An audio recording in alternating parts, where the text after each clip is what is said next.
এক ছিল ছোট্ট একটা গ্রাম। গ্রামের শেষ মাথায় থাকত এক গরিব কাঠমিস্ত্রি, নাম তার ইউসুফ।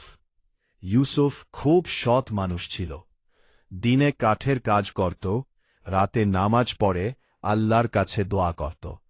কিন্তু তার জীবন ছিল কষ্টে ভরা।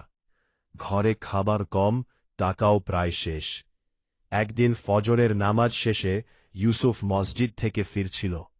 হঠাৎ রাস্তার পাশে একটা পুরনো ব্যাগ দেখতে পেল। ব্যাগ খুলে সে অবাক হয়ে গেল। ভেতরে অনেক টাকা। ইউসুফের চোখে পানি চলে এলো। সে ভাবল, এই টাকা দিয়ে তো আমার সব কষ্ট দূর হয়ে যাবে। কিন্তু পরক্ষণেই তার মনে পড়ল, আল্লাহ সব দেখেন। সে ব্যাগটা নিয়ে গ্রামের মসজিদে গেল। ইমাম সাহেবকে সব খুলে বলল। খবর ছড়িয়ে পড়তেই এক বৃদ্ধ লোক দৌড়ে মসজিদে এলেন। কাঁদতে কাঁদতে বললেন, এটা আমার টাকা। মেয়ের চিকিৎসার জন্য জমিয়েছিলাম। হারিয়ে যাওয়ার পর মনে হয়েছিল সব শেষ। বৃদ্ধ লোকটি ইউসুফকে কিছু টাকা দিতে চাইলেন, কিন্তু ইউসুফ হাসি মুখে বলল, আমি শুধু আল্লাহর সন্তুষ্টি চাই।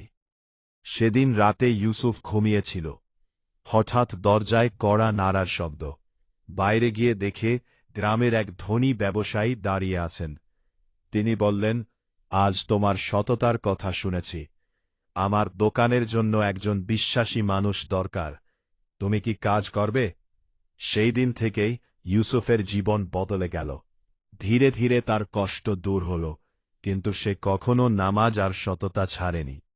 বুঝেছিল, মানুষ না দেখলেও আল্লাহ সবসময় দেখেন। আর যে আল্লাহর জন্য কিছু ত্যাগ করে, আল্লাহ তাকে তার চেয়েও উত্তম কিছু দান করেন।